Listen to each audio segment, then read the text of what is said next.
তাহলে কৃষ্ণ নাম এক ভক্তিমতী মা করছে, একটা মাত্র ছেলে, একটা ছেলে। মা কি করে? সারাদিন ঝিয়ের কাজ করে, বাবা রিক্সা চালায়। কি পরিবার দেখুন, আমাদের গ্রামগঞ্জে আছে তাই না? মা আমাদের গ্রামগঞ্জে আছে। তাহলে মা ঝিয়ের কাজ করে, বাবা রিক্সা চালায়।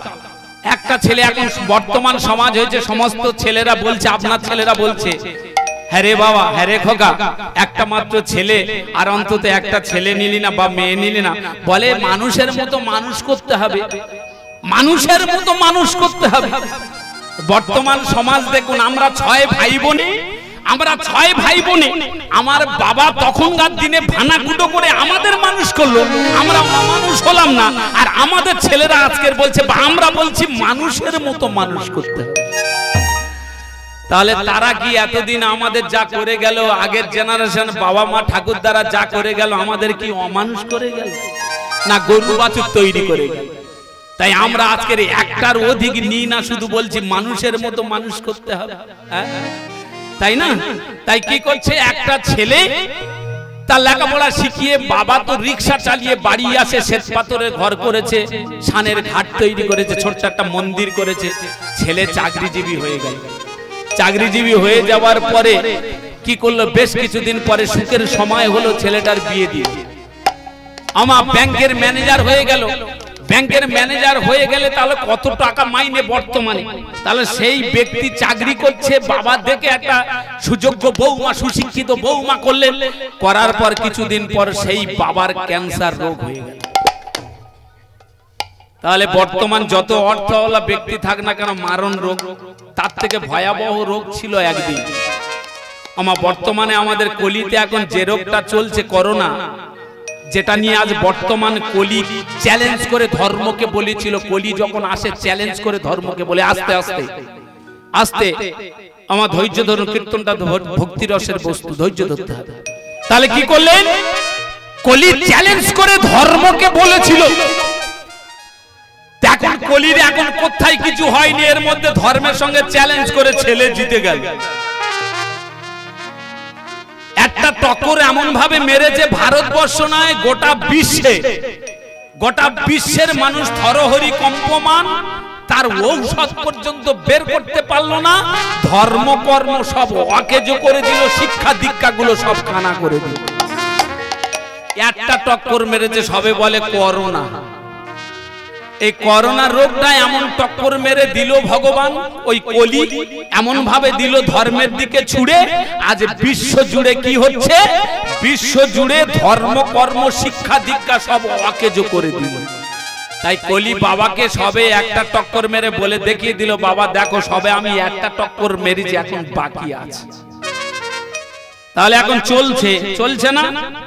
ত্রেতা যুগে কি ছিল? ত্রেতা যুগে বনবাস ছিল। দাপর যুগে এলো কি? বাবার কথা, তখনকার বাবার কথাইতে চলত। ত্রেতা যুগে দশরথ রাজার কথায় রামচন্দ্র বনবাসে চলে গেল, বাবার মর্যাদা রক্ষার জন্য চলে গেল। তাহলে বাবাকে তারা কত বড় ভালোবাসতার, কোন আসনে তারা পূজা করেছে দেখুন। দাপর যুগে এসে কি হলো? গুরুজনের মর্যাদা রাখার জন্য 12 বছর অজ্ঞাতবাস প্রতিশ্রুতি দিয়েছে। হেরে গেলে, পরাজয় হলে যা সিদ্ধান্ত হবে চলে যাব। তাহলে গুরুজনদের মর্যাদা রক্ষার জন্য দাপরে এসে কি হলো? 12 বছর অজ্ঞাতবাস। কলিতে বলছে বাবার কথা হবে না, ছেলের কথা বাবা শুনতে হবে। সেই জন্য উল্টে কলিতে ছেলে বললেন তোমার বৃদ্ধাবাস। কলিতে বললো বাবা আমার আদেশে তোমরা বৃদ্ধাবাসে থাকবে। সত্য যুগে বনবাস, ত্রেতা যুগে বনবাস, দাপরে অজ্ঞাতবাস, কলি যুগে ছেলে বললো বাবার তোমার হলো বৃদ্ধাবাস। আবাসগুলো সব আছে কিন্তু কোনটা আবাস যাই। বনবাস, অজ্ঞাতবাস, কলিতে আমার বৃদ্ধাবাস। বৃদ্ধাশ্রমে দেখবেন বাবা মা রেখেছে। তাহলে উল্টোটা চলছে, ছেলে বলছে আমার কথাই চলবে কলিতে। বাবা মারা ছেলের আদেশ পালন করতে হবে, বাবা মার আদেশ ছেলে পালন করবেন, এটা কলির নীতি। সেই জন্য ছেলের আদেশে বাবা মারা কোথায় আছে? বৃদ্ধাবাসে। বৃদ্ধাশ্রমে গিয়ে দেখবেন লক্ষ লক্ষ বাবা মা সেখানে আছেন। কোথাকার বাবা মা? আকাশ থেকে উড়ে এলো না আকাশ থেকে অজনী সম্ভব হয়ে পড়লো? সব তো এই এলাকার মানুষ। হ্যাঁ, সেখানে ওই বৃদ্ধাবাসে বাবা মা রয়েছে ছেলের আদেশ। তাহলে বর্তমানে যে চলছে সমস্যাটা কি হচ্ছে না, ধর্ম আর কলির কম্পিটিশন চলছে, বাবা আর ছেলের কম্পিটিশন। বাবা পারে কি ছেলে পারে সেই কম্পিটিশনটা শুরু হয়ে গেছে। একা টক্করে ধর্মকর্ম শিক্ষা দীক্ষা সব অকেজো করে দিয়েছে। তাই আমার কি করেছে, আমার সেই ছেলে বাবা যখন ক্যান্সার রোগে আক্রান্ত হয়ে গেল, বাবা মরে গেল, এবার ছেলেটা চাকরি পেয়েছে, চলে যায়, বৌমা রান্না করে দেয়, বেঁচে আছে মা, বেঁচে আছে মা, মা বেঁচে আছে, বৃদ্ধ হয়ে গেছে। এবার ছেলে চাকরি পেয়েছে মানে বাড়ির খাওয়া দাওয়ার স্ট্যান্ডার্ডটা একটু বেড়েছে, পরিবেশটা ভালো হয়েছে, ভালো মন্দ খায়, বৃদ্ধ মা খায়, সহ্য করতে পারে না, মাঝে মাঝে পায়খানা যেতে পারে না, উঠানে নোংরা করে দেয়। সেই সুশিক্ষিত বৌমা থাকে, সে সহ্য করতে পারে না, সে বলে কি আমার এই স্ট্যান্ডার্ড বন্ধু বান্ধব বাড়িতে আসতে পারে না, এই বৃদ্ধ মহিলাটা নোংরা করে, আজকের আমার স্বামী আসুক, শনিবার তাড়াতাড়ি বাড়ি ফিরবে তো, আজকের আসুক, যদি এর একটা ব্যবস্থা করে তাহলে আমি সংসারে থাকবো, নইলে আমি তলপি তালপি গুছিয়ে নিয়ে চলবো। এই রাস্তায় নোংরা করে, উঠোনে নোংরা করে, আমার স্ট্যান্ডার্ড বন্ধু বান্ধব আসতে পারে না। এমন সময় ছেলে চাকরি থেকে ফিরেছে। তা আপনারা তো মা, আগের দিনে স্বামী যদি বাড়িতে কাজে কর্ম থেকে ফিরে আসে কি করেন, তাড়াতাড়ি গিয়ে ঘটি করে জল নিয়ে পাটা ধৌত করে আমার কি করেন, ঘামটাম গুলো মুছিয়ে দিয়ে তাল পাতার বাতাসে নিয়ে হাওয়া করে, হ্যাগা তুমি এসেছো। আর বর্তমানে হ্যাগা বলতে গেলে লজ্জা করে, হ্যাগো বলতে গেলে লজ্জা করে, স্ট্যান্ডার্ড ভাষায় তখন ওই দাঁড়িয়ে আছে, আর ছেলেটা ফিরেছে, বলে সহদে নাম ধরে ডাকে। কেন ডাকবে না? আপনারা টিভি দেখছেন তাই না মা, টিভি দেখছেন না মা? সেই সিরিয়ালে পরম এই কিছুদিন আগে হচ্ছিল, পরম একটা জজের চাকরি করছে, শিক্ষাটা কেমন দিচ্ছে, আর এই বাংলার সরকার, এই ভারতবর্ষের সরকার কেমন ভাবে সেটা অতিবাহিত করে আমাদের প্রতিচ্ছবিগুলো মানুষের দরজায় পৌঁছে দিচ্ছে।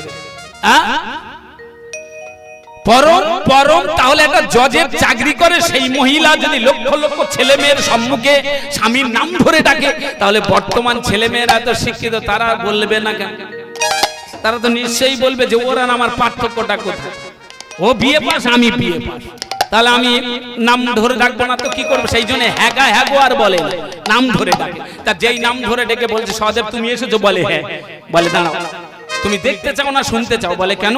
বলে তুমি তো সকাল হলে পরের হাতে রান্না খেয়ে চলে যাও, হ্যাঁ বাড়িতে তোমার মা কি করে তুমি দেখেছো? বলে আমার মা বৃদ্ধ হয়ে গেছে, আর কি করছে তোকে? বলে দেখবে, হাত ধরে নিয়ে এখন সেবা যত্ন দূরের কথা, উঠানে পায়খানা করে সেই পায়খানাটা দেখো। বলে শোনো, কালকে রবিবার আছে, যদি তোমার এই বৃদ্ধ মাটা যদি তুমি কোনো ব্যবস্থা করতে পারো, তাহলে আমি কথা দিচ্ছি তোমার সংসারে থাকবো, আর নইলে আমি তলপি তালপি গুছিয়ে নিয়ে আমার মতো চিরদিনের মতো কলকাতায় চলে যাবো।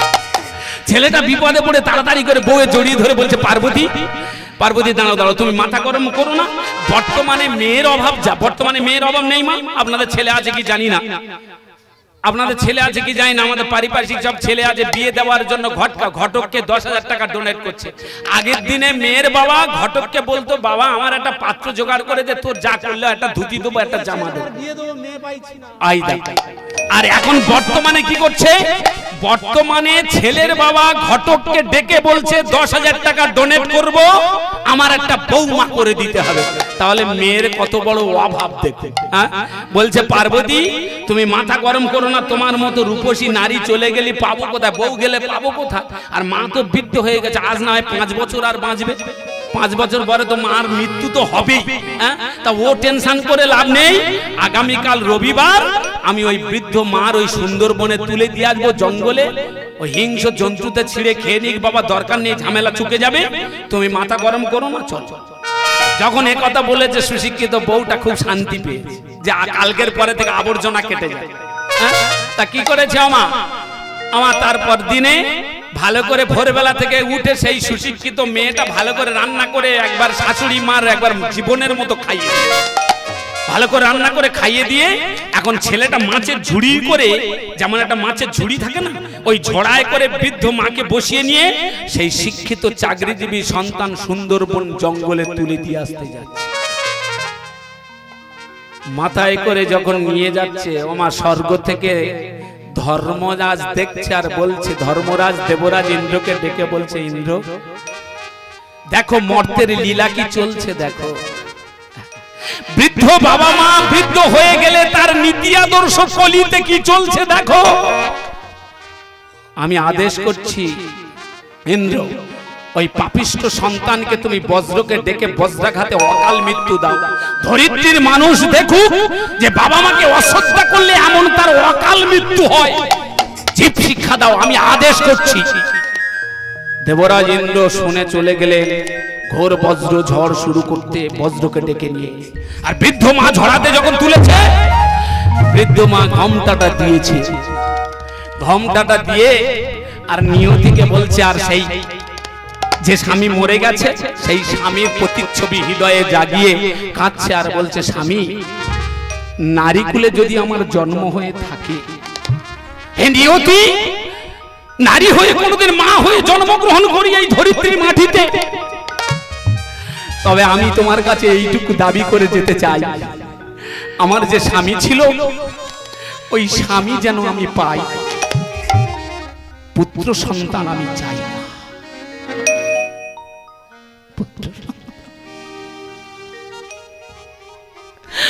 নিয়তি আমি পুত্র সন্তান চাই না।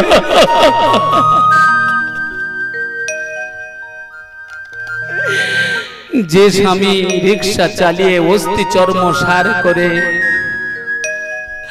সোনার সংসার শ্বেত পাথরের ঘর সুযোগ্য বৌমা চাকরিজীবী সন্তান করে চলে গেল,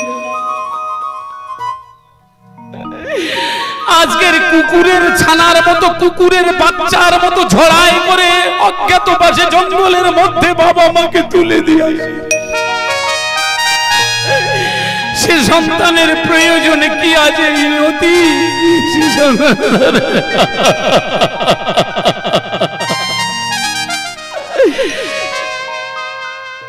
নিয়তি কে আমার আপন? কেউ তো কারণ নয়। ওই চেয়ে দেখো কেমন ভাবে আমাকে ঝোড়া করে নিয়ে যাচ্ছে আমার ছেলে। তাহলে এরপরে আপন বলে কাকে আমি আপন করে কাঁদবো, কাকে আমি আপন বলবো? কেউ তো কারণ নয়, কেউ তো কারোর নয়, জানিও গো দয়াময়। মিছে মায়ায় ভবে সংসারে দিন যবে আসবে সবই তো ফুরাবে, কে আমার আপন হবে?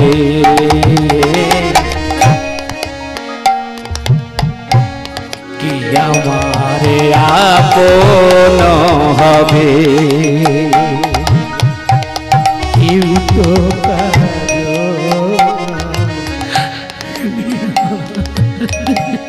জানিও গো দয়াময়। নিয়তি নিয়তি মিছে মায়া ভবে স্বামী বলো স্বামী, দিন যাবে আসবে, বলো না স্বামী, সেই দিন তুমি আমার নিয়ে যাও স্বামী, সব তো পুরাবে,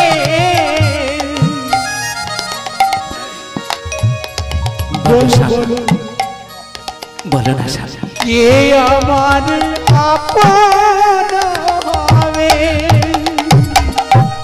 দয়াময়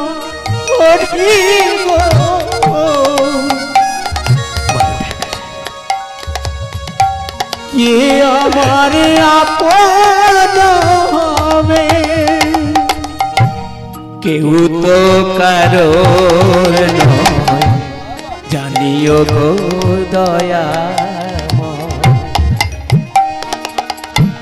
মিছে মায়া ভবে সংসারে দিন যবে আসবে সবই তো ফুরাবে, কে আমারে আপন হবে, কে আমারে আপন হবে। কেউ তো কারো না জানিও গো দয়া, নিয়তি তুমি আমার মৃত্যু মিছে মায়া ভবেরি সংসারে, নিয়তি দিন যাবে আসবে সেই দিন সব তো পুরাবে,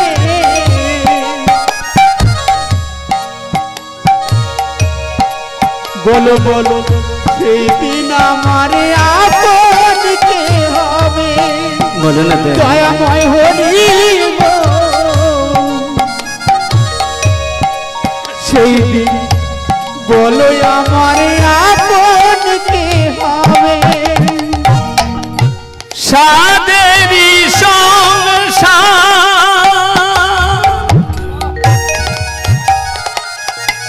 পুরে হলো সে,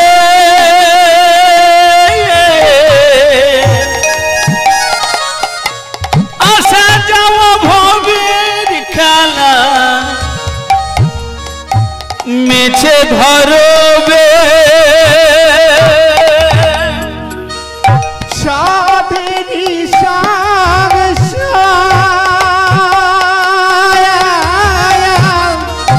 বলে না দে আমার ভেঙে হলো সে, বলুন থাকে আসা যাওয়া ভবের খেলা মিছে ধরবে, দিন যবে আসবে সবই তো ফুরাবে, কি তোমারে আপন হবে, কি তোমারে আপন হবে। কেউ তো কারো নাই প্রভু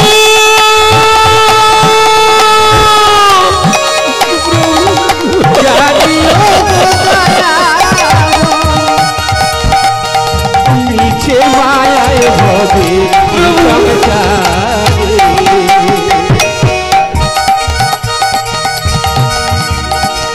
দিন যাবে আসবে সেই দিন সবে তো ফুরাবে, বলো আমার আপন কে হবে, দয়াময় হরি গো, সেই দিন আমার আপন কে হবে, সেই দিন আমার আপন কে হবে, সেই দিন আমার আপন কে হবে। ঝড়ার উপর মা আমা ভগবান আর স্বামীর কাছে জানাতে জানাতে যাচ্ছে, কে আপন দেখো না, একটা ছেলেকে ঝিয়ে কাজ করে পরের বাড়ি দাসী বৃত্তি করে আজ ব্যাংকের ম্যানেজার হয়েছে, বৃদ্ধ হয়ে গেছি বলে দেখো স্বামী তুমি তো চলে গেছো, আজকের এই কুকুরের বাচ্চার মতো ঝড়া করে জঙ্গলে তুলে দিয়ে আসতে যাচ্ছে। নিয়তি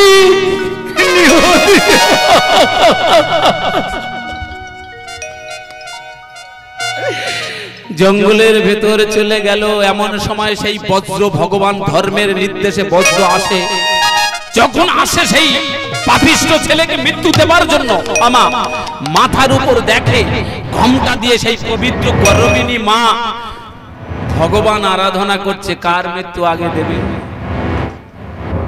বজ্র আসে, পরাজিত হয়ে চলে যায়, আমার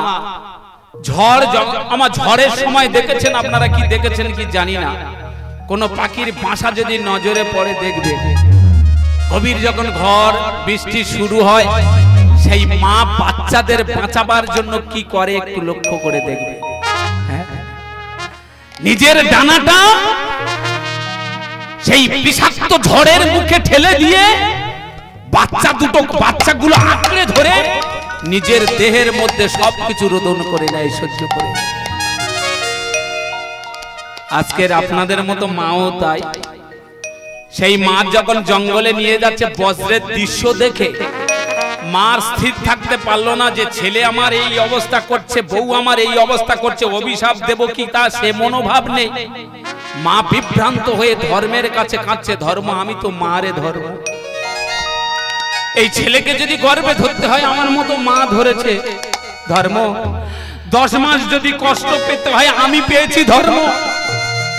জন্মের পর বুকের রক্ত তিলে তিলে খাইয়ে তাও হয়নি, পরের বাড়ি দাসী বৃত্তি করে এই ছেলেকে মানুষের মতো মানুষ করেছি ধর্ম। আমার মতো মায়ের সামনে যদি আমার এই ছেলের মৃত্যু হয় আমি কি সহ্য করতে পারি ধর্ম? তাই আমি তোমার কাছে হাত জোড় করে ভিক্ষা চাইছি ধর্ম। মৃত্যু যদি দিতে হয় আমার মতো কলঙ্কিনী ব্যভিচারিণী নারীকে তুমি দাও।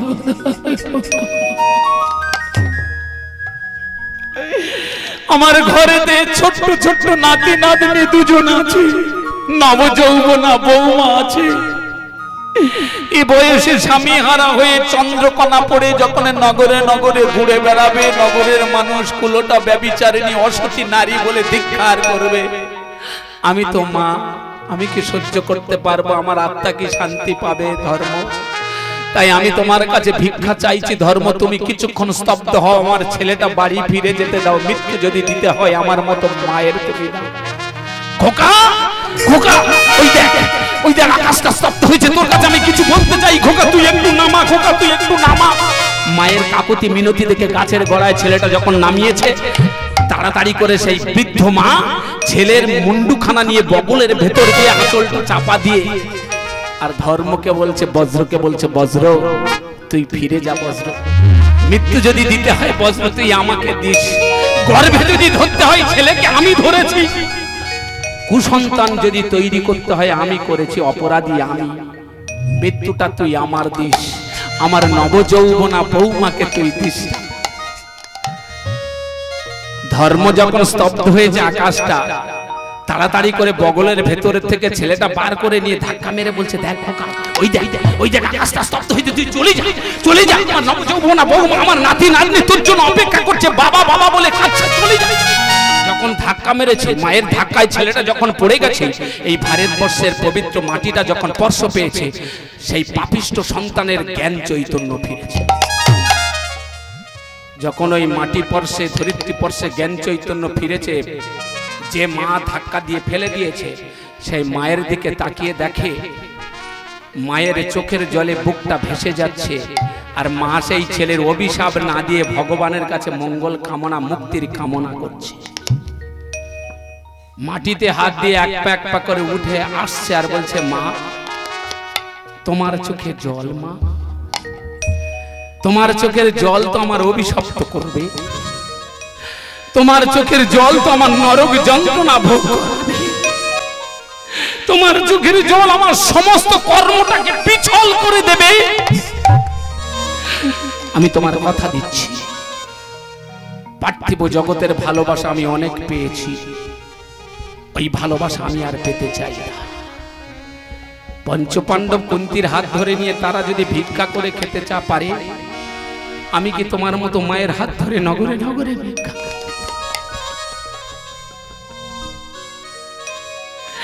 ওই পাপিষ্ঠ নারীর মুখ আমি দর্শন করতে চাই না। আমি কথা দিচ্ছি মা, তোমার মতো মাতৃগর্ভে আমার জন্ম হয়েছিল বলে আজকের আমি এই ব্যাংকের ম্যানেজারের চাকরি পেয়েছি।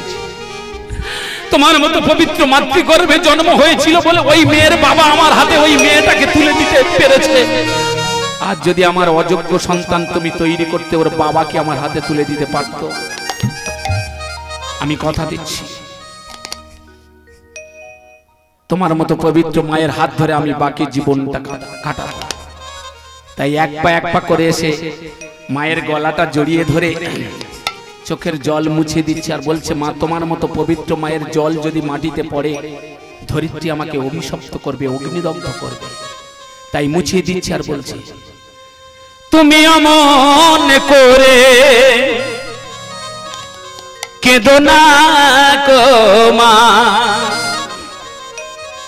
তুমি অমন করে কেঁদো না গো মা, তোমার চোখের জলে পজে আমার পিছল হয়ে যায়, তোমার চোখের জলে পজে আমার পিছল হয়ে যায়। নানা এমন করে কেঁদো না গো মা, তুমি এমন করে মা কেঁদো না গো মা, তোমার চোখের জলে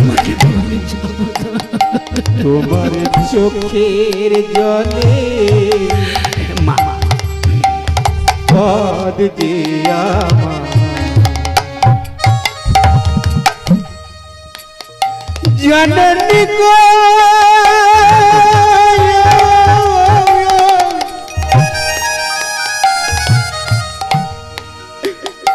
আমার পিছল হয়ে যা, তুমি অমন করে কেঁদো না গো মা, তুমি অমন করে কেঁদো না গো মা, তোমার চোখের জলে পচে আমার পিছল হয়ে যায়, তোমার চোখের জলে পচে আমার পিছল হয়ে যায়। তুমি অমন খোকা করে কেঁদো না গো মা, চলে যা খোকা, এই আকাশ সব হয়ে যাবে। কেঁদো না গো মা, তোমার চোখের জলে পদ দিয়া জননী গো,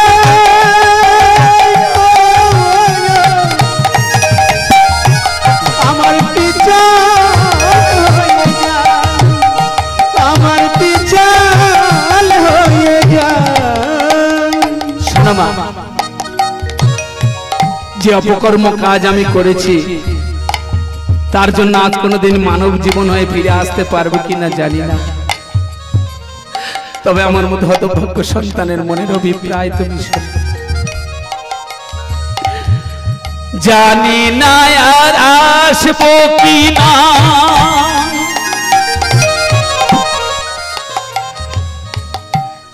আসবো আবার ফিরে,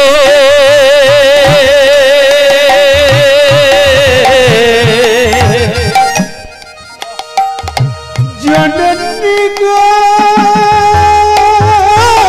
জননী আমার, বলো না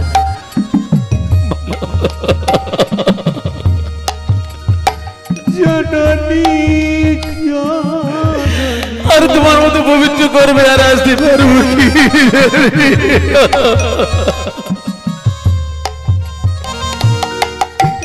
জানি না আসবো কিনা,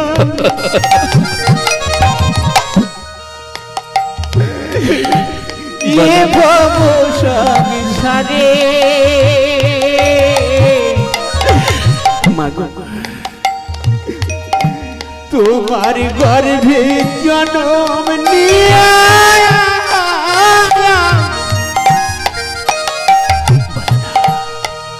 এ জন্ম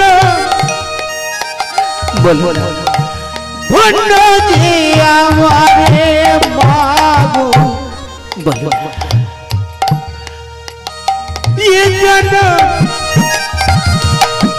ভণ্ড যে আমারে,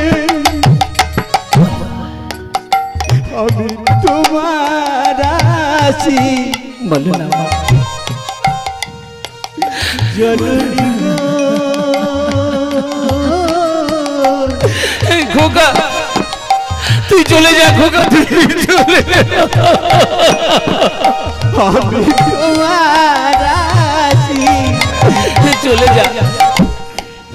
মাথায় লয়ে বলো না। আমি তোমার আসি মাথায় লয়ে যাব আমি চলে। তোমার চোখের জলে ভজে আমার বিকল হয়ে যায়। তোমার চোখের জলে ভজে আমার বিকল হয়ে যায়। তুমি আমার করে কেঁদো না গো মা, তুমি আমার করে কেঁদো না গো মা। চোখের জলে ভজে আমার বিকল হয়ে যায়। তোমার চোখের জলে ভজে আমার বিকল হয়ে যায়। আমার বিকল হয়ে যায়। জননী গো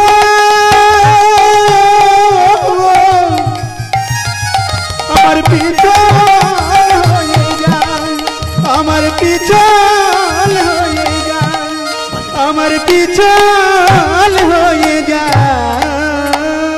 চলে যা। আমার সেই সুশিক্ষিত চাকরিজীবী ছেলেটা যখন জ্ঞান চৈতন্য ফিরল আর বললে না, আমি প্রতিজ্ঞা করছি এই জঙ্গলের মধ্যে মা, আমি বাকি জীবনটা তোমার বৌমার ওই পার্থিব জগতের ভালোবাসা আমার প্রয়োজন নেই। আমি বাকি জীবনটা তোমার মতো পবিত্র মায়ের হাত ধরে আমি বাকি জীবনটা কাটাতে চাই। চলো আমি তোমার বৌমাকে 3টে প্রশ্ন করব, প্রশ্নের উত্তর যদি ঠিকঠাক হয় তাহলে তোমার বৌমার সঙ্গে সংসার করব, আর যদি না ঠিকঠাক হয় তোমার মতো পবিত্র মায়ের হাত ধরে আমি বাকি জীবনটা জঙ্গলে ভিক্ষা করে কাটাবো। বৃদ্ধ মা আমার কাঁধে করে নিয়ে আর সেই ছেলে ফিরেছে। যখন ফিরেছে আর এদিকে সেই সোহাগের বৌমা না জানি এই দুর্যোগ ঝড়ের মধ্যে আমার স্বামীর কি হচ্ছে, কি ভালোবাসা, তাই না, কি ভালোবাসা। তাই সেই নবযৌবনা স্ত্রী দাঁড়িয়ে আছে, এমন সময় বৃদ্ধ মা কাঁধে করে নিয়ে যখন ফিরেছে, সেই বৌমা যখন দেখেছে যে স্বামীর কাঁধে সেই আবর্জনা, সেই বৃদ্ধ মা তখন মুখটা হাঁড়ি করে ঘুরিয়ে নিয়ে বলছে, সহদেব। বলে কি হলো পার্বতী? বলে তুমি আবার সেই আবর্জনাটা বাড়িতে নিয়ে ঢুকেছো। হ্যাঁ, তা সেই ছেলেটা সেদিন ওই স্ত্রীর মুখের উপর প্রশ্ন করে বলেছিল, জানো পার্বতী, বাবা যেখান থেকে শ্বেতপাথরের ঘরটা করে দিয়ে গেল, সেখান থেকে ওই শ্বেতপাথরের ঘরে ঘরে কালো চামড়াটা ঘষে দেখেছি ফর্সা হয়নি। তাই আমি সিদ্ধান্ত নিয়েছি বাকি জীবনটা ওই আবর্জনার সঙ্গে ঘষে দেখবো ওই কালো চামড়াটা আবর্জনা রেখে একটু ফর্সা হয় কিনা। এই শোনো, আমি তোমার কাছে দয়া ভিক্ষা চাইতে এসেছি, আমি তোমার কাছে 3টে প্রশ্ন করতে এসেছি। চলো। বারান্দাতে নিয়ে মাকে বসিয়ে রেখে, আমার মাকে বসিয়ে রেখে আর সেই সুযোগ্য সুশিক্ষিত নারীর প্রশ্ন করে বলেছিল, পার্বতী, গত মাসে দুর্গাপূজা দুর্গোৎসবের সময় তোমাকে নিয়ে যখন তোমার বাপের বাড়ি গেলাম, আচ্ছা পার্বতী, দশমীর দিনে তোমাকে নিয়ে যখন বাড়ি ফিরছিলাম, তোমার মা তোমার বাবা যখন ওই রাস্তার মাঝখানে তোমাকে আগিয়ে দিতে এসে রাস্তার মাঝখানে কত ধর্মের কত জাতের মানুষ যখন যাচ্ছে, তোমার গলাটা জড়িয়ে ধরে যখন হাউ হাউ করে তোমার মা কাঁদছিল, আচ্ছা বলতে পারো পার্বতী, তোমার তখন লজ্জা ঘৃণা তখন তোমার কোথায় লুকিয়েছিল? তোমার বাবা মরেনি, তোমার ভাই মরেনি, তোমার তো আত্মীয় স্বজন কেউ মরে যায়নি, তাহলে তোমার মা রাস্তার মাঝখানে সবকিছু আত্মসুখ বলিদান দিয়ে তোমার মতো সুশিক্ষিত নারীর গলাটা জড়িয়ে ধরে হাউ হাউ করে কাঁদছিল কেন, বলতে পারো? আমার সেই বৌমা কোনো উত্তর দিতে পারলো না, হেষ্ট বদনে বসে আছে। দ্বিতীয় প্রশ্ন শোনো পার্বতী, শনিবার যখন আমি অফিস থেকে ফিরলাম, সন্ধ্যাবেলা তুমি আমি মার ওই বাচ্চাটা কোলে করে নিয়ে যখন খেতে গেলাম, আচ্ছা পার্বতী, ওই বাচ্চাটা তোমার কোলে যখন পায়খানা করে দিল, তুমি সেই পায়খানাটা আঁচল চাপা দিয়ে ঢাকা দিয়ে তুমি সেই ভাতটা খেয়ে নিলে। কই তুমি তো পারলে না সেই বাচ্চাটার গলা ধাক্কা দিয়ে গলাটা ধরে উঠানে ছুঁড়ে ফেলে দিতে? যে নোংরা করেছে ভাত খাওয়ার সময়, যে নোংরাটা করলো, তুমি সেই বাচ্চাটা তো গলাটা জড়িয়ে ধরে উঠোনে ছুঁড়ে ফেলে দিতে পারো না? আচ্ছা বলতে পারো পার্বতী, ওই 6 মাসের বাচ্চা তোমার কত লক্ষ টাকার ইনকাম করে দিয়েছে, যে তুমি অর্থের লোভে তার এই পায়খানাটাকে আত্মগোপন করে, নোংরাটাকে আত্মগোপন করে তুমি ভাতটা খেয়ে নিলে, পরে সেই বাচ্চাটা নিয়ে পরিষ্কার করে ঘরের মধ্যে শয়ন করে দিয়ে। জানি পার্বতী, ওই ছেলেটা তুমি গর্ভে ধরেছো, গর্ভের যন্ত্রণা কেমন তুমি পেয়েছো, তাই না পার্বতী? আমি তো মাতৃ গর্ভে যখন ছিলাম তদ্রূপ আমার মা তো তদ্রূপ সহ্য করেছে। আচ্ছা বলতে পারো পার্বতী, আমার মা তদ্রূপ ওই ধীরে ধীরে পরের বাড়ি ঝিয়ের কাজ করে আমার মতো হতভাগ্য সন্তানকে সুযোগ্য চাকরিজীবী তৈরি করেছে, তারপরে তো তোমার বাবা আমার হাতে তুলে দিয়েছে। আমি হাত জোড় করে তোমার কাছে ভিক্ষা চাইছি, বাকি জীবনটা আমার মায়ের চরণ সেবা করার সুযোগটুকু।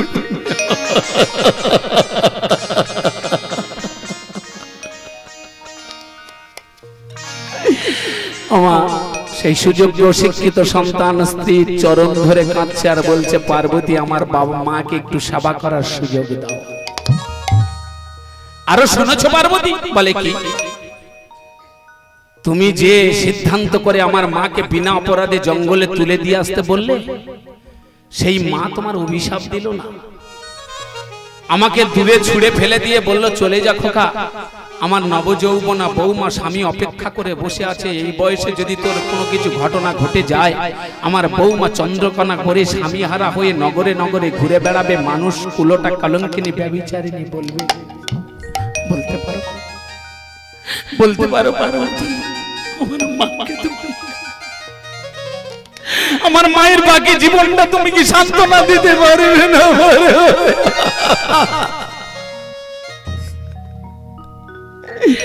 স্বামীর মুখের কথা শুনে সেই সুশিক্ষিত নারী শাশুড়ি মায়ের চরণ দুটো জড়িয়ে ধরে মাকে বলেছিল, মা, নন্দরানীর গর্ভে কৃষ্ণ তো জন্ম নেয়নি, বিশ্বকে প্রমাণ করে দিয়েছে নন্দরানীর পুত্র কৃষ্ণ। আমি তোমার গর্ভে জন্ম নেইনি বলে তুমি কি ক্ষমা করে দিয়ে বলতে পারবে না তোমার গর্ভের কন্যা? বৃদ্ধ শাশুড়ি মা বৌমার কোলে করে নিয়ে বদনে চুম্বন দিতে দিতে বলেছিল, বৌমা, ছেলে যখন হয়েছে বৌমা একদিন তোমার হবে, সেদিন তুমি শাশুড়ি মা হবে। মাতৃত্বের নীতি আদর্শ আগে অর্জন করা শেখো। মাতৃত্বের নীতি আদর্শ যতদিন না তুমি অর্জন করতে পারবে, মাতৃত্বের কোনো মর্যাদা তুমি পাবে না। তাই আমি মা হয়ে তোমাকে ক্ষমা করে দিলাম। তাহলে ওমা, শিক্ষাই মানুষের মেরুদণ্ড লিখলেন সত্যযুগে বলিরাজ, কিন্তু শিক্ষা বর্তমান অন্ধের ন্যায় চলেছে। আজকে শিক্ষাই শিক্ষিত ব্যক্তিদের বাড়ির। বিশ্বকবি রবীন্দ্রনাথ সেদিন লিখেছিলেন, বিশ্বকবি রবীন্দ্রনাথ আপনাদের মতো মায়েদের নীতি আদর্শ দিয়ে কলম দিয়ে সেদিন লিখেছিলেন। কি লিখেছিলেন? বঙ্গের বধূ বুক ভরা মধু, জল নিয়ে যায় ভরে, মা বলিতে প্রাণ করে আনচান, চোখে আসে জল ভরে। কাদের দেখে লিখলেন? শহরের মায়েদের দেখে? না গো মা, শহরের মায়েদের দেখে লেখেনি, এই বাংলার মাটিতে গ্রাম বাংলার মায়েদের দেখে লিখেছিলেন। আগের দিনে গ্রাম বাংলার আপনারা মা ছিলেন, বলুন না, যত দুঃখ কষ্ট হোক না কেন, সূর্য যদি একটু লাল হয়েছে কি করে? সমস্ত কাজ ফেলে রেখে আমার গরদের শাড়ি আলতা পেড়ে শাড়ি পরে আলতাটা পায়ে দিয়ে মাটির গাগরিটা নিয়ে লাইন দিয়ে, ঘমটাটা দিয়ে লাইন দিয়ে জল আনতে যেত। ওদের টাইমটা একটা সিদ্ধান্ত ছিল। সেই নীতি আদর্শ থেকে রবীন্দ্রনাথ কাঁদছে যে বঙ্গের বধূ, বঙ্গের নারীর নীতি আদর্শ, মাতৃত্বের নীতি আদর্শ দেখো। তাই রবীন্দ্রনাথ সেদিন কাঁদতে কাঁদতে ভগবানের কাছে বলেছিল, ভগবান, আমি যদি আবার জন্ম নিয়ে এই বাংলার মাটিতে গ্রাম বাংলার গর্বিনী মায়ের গর্ভে যেন আমার জন্মটা হয়। আজকে আজকে রবীন্দ্রনাথ আসে না কেন? বিশ্বকবি রবীন্দ্রনাথ, কাজী নজরুল ইসলাম, বিনয় বাদল, দীনেশ আসে না কেন? মাতৃত্বের নীতি আদর্শ মাতৃত্বের মধ্যে, নারীর মধ্যে নেই। একটু আপ এলাকায় যাবেন, আমরা কীর্তন করছি বলে বড় কথা নয়, আপনারা যান, বন্ধু বান্ধব আছে নিশ্চয়ই, একটু আপ এলাকায় গিয়ে দেখবেন মা বসে আছে, বৌমা বসে আছে, মেয়ে বসে আছে, একই ভাবাবেশে, একই পোশাকে, একই সব, চিনতে পারবেন না কে মা কে বৌমার কে মেয়ে। কারো সিগন্যাল নেই, কারো সার্টিফিকেট নেই, কারো লাইসেন্স নেই, সব উদাউদ হয়ে গেছে। তাই সেদিন বিশ্বকবি রবীন্দ্রনাথ যে কলমটা দিয়ে লিখেছিলেন, আজ বর্তমানে যারা নাকি কবি হয়েছে, আমাদের স্ত্রীদের দেখে কি কলম দিলে? রবীন্দ্রনাথের বিকল্প কলম দিয়ে বললেন, ওগো বঙ্গের বধূ, বুক ভরা মধু, পড়ে আছে শুধু লাশ, ভেঙেছে হাতের শাখা, মুছেছে স্মৃতির সিঁদুর, সভ্যতার সমাজে ওরা দিয়ে গেল বাঁশ। দেখবেন একটু আপ এলাকায় দিয়ে দেখবেন শীতের সিঁদুর নেই, হাতের শাঁখা নেই, পরনে শাড়ি নেই, মা যে ভাবাবেশে আছে, বৌমা সেই ভাবাবেশে আছে, মেয়ে সেই ভাবাবেশে আছে। কি করে বুঝবেন কে মা কে মেয়ে আর কে বৌমা? এই যদি মাতৃত্বের নীতি আদর্শ হয়, কেমন ভাবে সেই বিনয় বাদল, দীনেশ, ক্ষুদিরাম, কেমন ভাবে বিশ্বকবি রবীন্দ্রনাথ, কাজী নজরুল ইসলামের জন্ম হবে? হতে পারে? হতে পারে না। সেই জন্য মাতৃত্বের নীতি আদর্শ আগে আমার অর্জন করতে হবে, তবে আমাদের গর্ভে সুসন্তান আসবে। মাতৃত্বের নীতি আদর্শ যদি অর্জন না করতে পারেন, আমাদের গর্ভে সুসন্তান আসতে পারে না। তাই বর্তমানে আজকের তো সন্তানেরা বাবা মায়ের সম্মানটা দিচ্ছে না কেন? অপরাধী কারা? অপরাধী ছেলে, অপরাধী বাবা মা। অপরাধী সেই বাবা মা যে বাবা মা সেই উপলব্ধি করতে পারেনি, সেই শিক্ষা দিতে পারেনি, নিজে নিতে পারেনি।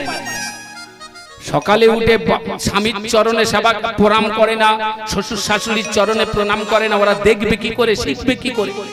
এই শিক্ষাটা তো বাবা মা দেবে, সে শিক্ষাটা আমরা দিতে পারিনি, তাই তারা নিতে পারেনি। আজকে তারা কি করে? আজকের কি করে? বাবা মা পাশ থেকে গেলে আমার প্রণাম করা দূরের কথা, কোথায় যাচ্ছে বাবা মা জানে না। বৌমা জিজ্ঞাসা করলে তবে বলতে পারবে ছেলে উমুক যাচ্ছে, উমুক বাদ দিন আসবে। বাবা মার কাছে খোঁজ নিলে বাবা মা বলতে পারবে না যে সহদেব কবে কীর্তন থেকে ফিরবে। বৌমার কাছে জিজ্ঞাসা করো, বৌমা বলবে, কেন ওখানে নোট করে দিয়ে আসতাম, হাইকোর্টের ওখানে পারমিশন নিতে হবে যে কবে তুমি ফিরবে। তাহলে এই নীতি আদর্শ শেখালো কারা? বাবা মা শেখালো। বাবা মা শিখিয়েছে বলে আজকের বর্তমান চলছে। তাই আমার কি করেছে? তাই আমার ভগবান ত্যাগ করে, বাংলা ত্যাগ করে, বাঙালির এই অত্যাচারিত বাঙালির হাত থেকে গৃহ ত্যাগ করে চলে গেলেন বাংলার বাঙালির মানুষের মুক্তির দ্বারা, চিন্তাধারা নিয়ে। অগ্রদ পরমানন্দ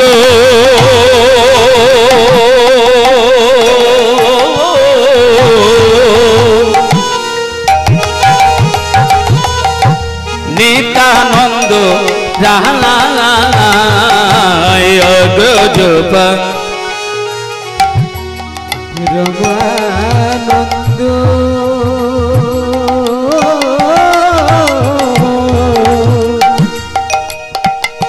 ওই আমার নিত্যানন্দ রায়, অগ্রদ পরমানন্দ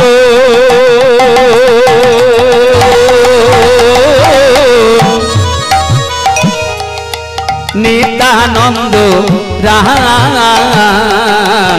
অগ্রদ রমানন্দ আমার নিত্যানন্দ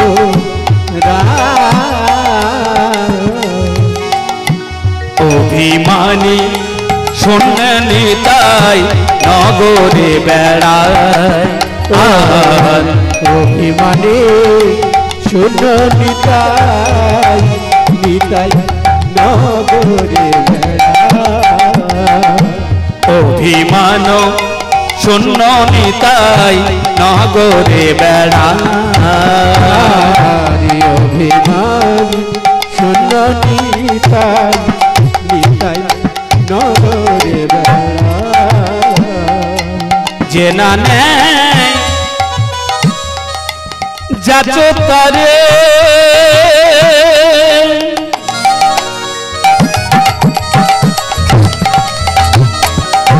দন্তে দিন ধরি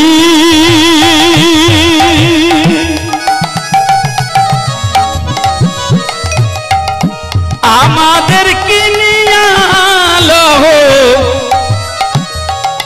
বলো গৌর হরি জেনা নেই ভক্ত তারে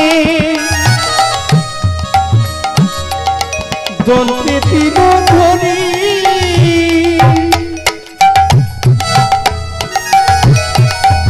আমাদের কি আলো ওহে গৌর হরি বলে জানা রে তুই জানা রে নিতাই জানা রে তাই জানা